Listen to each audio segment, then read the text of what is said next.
Hello, everybody, and welcome to the Crypto Hipster Podcast. This is your host, the Crypto Hipster, Jamil Hassan, where I bring you founders, entrepreneurs, executives, thought leaders, artists, musicians, you name it, all over the world in crypto and blockchain. And today and the summer season, I am bringing to you a new compilation episode. Last year, from seasons 1, 2, and 3, I brought you the Crypto Hipsters Chronicles.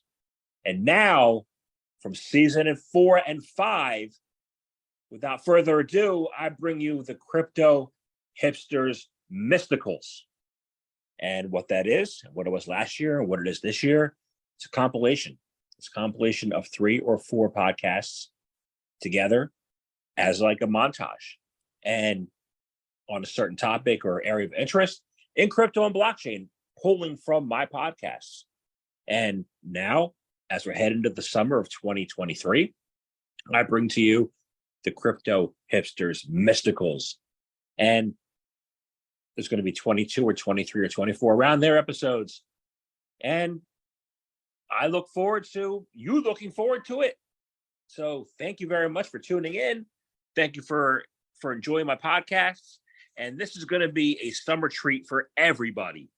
So please sit back, enjoy, and let me know your thoughts. This is Crypto Hipsters Mysticals, episode 11. Pushing through the big tech Web 2 barriers so that your voices can be heard in Web 3. This Crypto Hipsters Mysticals episode calls upon 3 clips from 3 Crypto Hipsters podcasts. First is Ben Yurcisin, who is the founder of BeYu Labs, along with Miles Cologne, who is a product manager and brand evangelist, joining us from the Nifty Nomads and Nexus Voyagers network.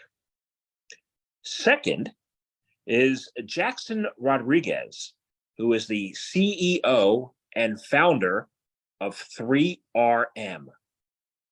And third, Erhan Korhaliller, who is the founder of EAK Digital. Enjoy. Let me. You mentioned YouTube, and this is going to tie into my next question. If I post something on Spotify, I still own my content. If I post something on YouTube, Google owns the content, right? So how do we create an environment where the content creators don't get the ownership taken away by these big tech major companies who could do whatever they want to us? I feel like you could talk on the Rug. You've been following Rug Radio a little bit. I think it might be a good example of kind of how people are decentralizing content a little bit. What do you think? That's a great way of since we're on a podcast, of taking something like a radio station podcast, because what they've managed to do is it's different because what they sell is placement and slots on their so-called, like, quote unquote radio station. But someone can buy an NFT and they can be a speaker on a certain time slot for this station. But really, it's like a Twitter Spaces, and they just have this account. So their account is the so-called station, and you can buy a spot in the slot to speak on this radio station, and you have your kind of thing. So really, they're selling to the radio speakers, which are the content creators in this case. So they managed to find a way to take something as old-fashioned and as an industry as radio, and like, okay, how do we give that ownership? It's like, you own this time slot, which anyone who's been in radio, they know, like, the power of having your own time slot that you actually own, and someone doesn't manage that for you, and all that that's a huge nightmare and pain for big companies to have that power over you. So it's like, you own this slot, that's cool, and what you speak about is up to you, your content's up to you, your audience, and what you bring in, that's all still yours. And everything that's produced is also yours. So what you do with it is it's all very much in every other way, like a solopreneur. Everything you produce and everything you get from it is yours. We give you the platform. Whereas, things like YouTube, if you put it on YouTube, I mean, there's no real way of getting around the fact that they own it. They have it. They can do whatever they want, and they can protect it or not protect it as much as they want. So it's very difficult to really pave your way with different types of mediums. I mean, radio is very different than music. So it's like, how do you go about this? It really depends.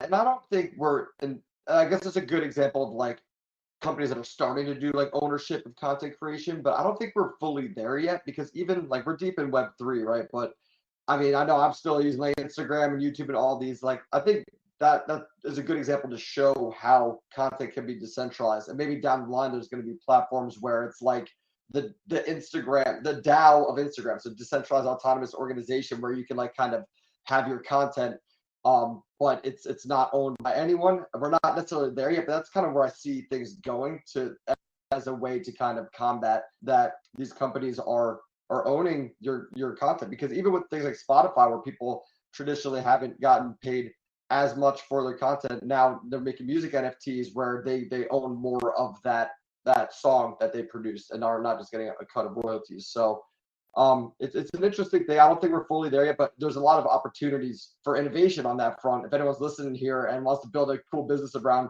decentralizing content, that's a big opportunity there.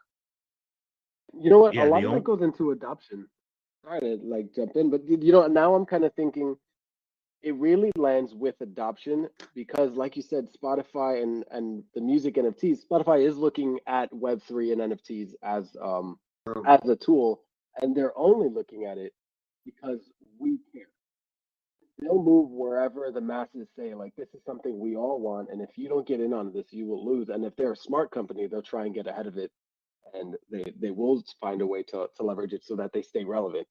So I guess to answer your question, Jamal, the best way to collectively combat the whole battle over content is to collectively move and support the movement of like giving those creators their ownership and their power and supporting that even when it might not benefit you right away, long term it should benefit everyone.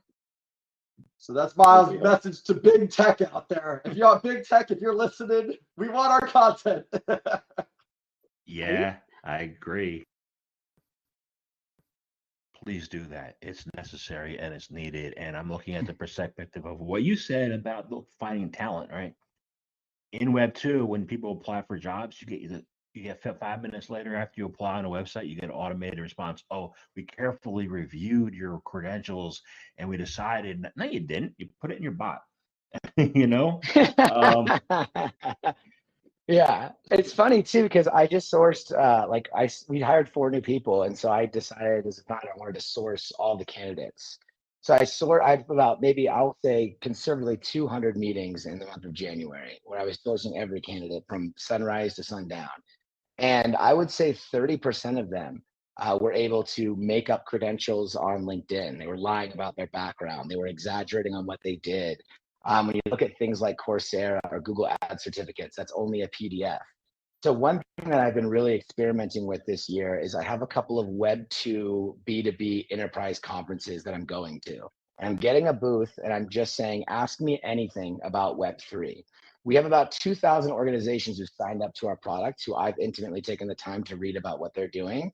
And my goal there is to then connect Web 2 people to Web3 projects to say, hey, there's this new benefits that are coming out. You should talk to these companies. And if we can start facilitating those introductions to make those issues like LinkedIn being fake data better, and we can make our CRM more valuable, we can shape the direction that the space needs to go.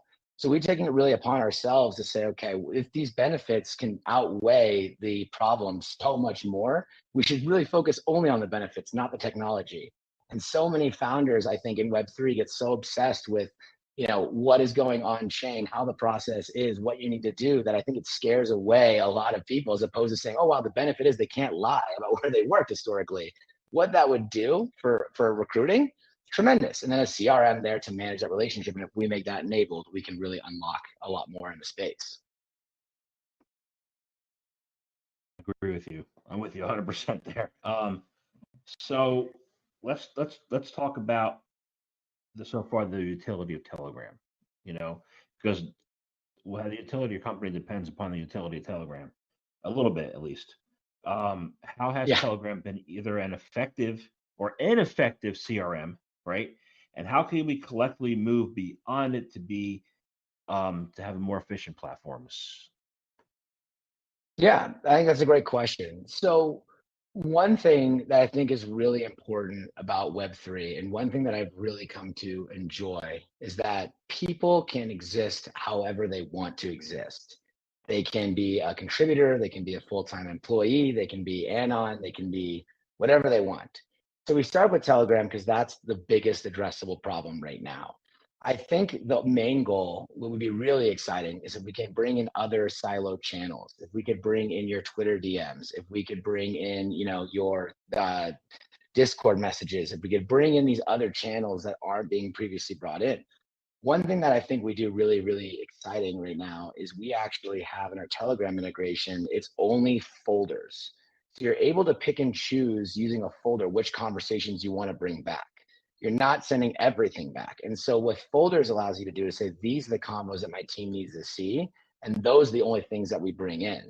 So it's really a difficult game of saying, what do we bring in? What don't, what's personal, what isn't, right? How do we get this level of effective sales operations while protecting not only our customer, but also our customer's customer, right? And so that's one fine line that we're really walking along in. And so an example that I love to use is that we have developed a really great relationship with Magic Eden. Magic Eden, when you go to solana.com/ecosystem, it shows every project on Solana. Magic Eden's right there on the main screen. If you're a new grantee or someone building in the space, or you want to sell directly to Magic Eden, you click on that page, Magic Eden's bio, and it only shows their Discord and their Twitter. You don't know, okay, how do I sell into this project? You click on their Twitter, nothing's listed. I can't sell. Where do I go? Do I just DM the main account with 100,000 followers? Well, it turns out their head of BD and head of partnerships is completely anon, and he exists on Twitter as completely anon. So you can imagine what his inbox looks like, but I know that because I have a relationship with him. No one else knows that because he's not linked anywhere. So if we're able to bring in his Twitter messages to some point, he can remain anon, he can exist in Twitter, he can exist however he wants to exist, and we can make operations work around that. So I don't know if it's necessarily diving all the way in on Telegram forever. I just know that Telegram is a really great communication tool that is allowing people to globally connect a lot more fluidly, easier for discovery. And we want to do that for other channels as well, so that way we can keep enabling any team to exist however they want without needing the vanity metrics of, are you verified, are you have an X amount of followers or whatever. I think there's a lot we can do around, sort of where you exist and what value you bring. And that's what we really want to focus on in sort of the next level of prospecting and enrichment. I led many a war room in my corporate days at AIG, so I hear you. So I want to ask you this then, is what is EAK Digital all about? What makes you great at what you do? Yeah, so like EAK Digital is a creative communications agency for Web3 projects. So we've been working in crypto now solely since the late 2017. So we've seen quite a lot over these last 4 or 5 years. We've worked with projects right from the top of the tree, from the likes of the Binances and your Solanas, all the way down to some DeFi protocols, NFT projects. We still work with some. I think some of the guests that you have on your show in the next few weeks. Like our main bread and butter was always public relations, and still is public relations. We spend a lot of time building relationships with different journalists and media and influencers, and nurturing those.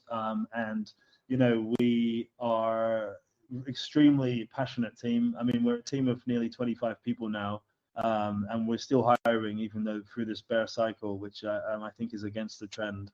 But I think that by doing that right now, you're going to position EAK to be a very strong position for the next run. And so, what makes us special is we have so many specialists in different areas. Let me give you an example. So and maybe we'll talk about this a little bit more later, but we're launching a Web3 esports, the first of its kind Web3 esports championship live tournament in Istanbul during the Istanbul Blockchain Week. And the two guys we have on our team running that are both ex-professional gamers. One of them's ex-FaZe Clan, which is a very famous esports team. He used to play for ex-professional for Fortnite, or playing with Fortnite. And that's just one example. And in other areas, we like, our marketing director has huge experience working with big global brands from his experience at Pasha Group, the big club and hotel brand out in Ibiza, and he's working very hard on bringing like Web 2 brands into Web 3 and seeing how EAK can advise those companies on their Web 3 strategies, integrating NFTs, integrating metaverse experiences, and that is a big shift of focus actually, because in 2017, 2018, 2019, it was all about PR influencers. That's all projects wanted, maybe a bit of Reddit, marketing. Whereas now we're seeing a lot of Web 2 companies that already have Web 2 user bases that want to get into Web 3, and they're looking to work with a company like ours, who are Web 3 native, let's say, to kind of support them in that initiative.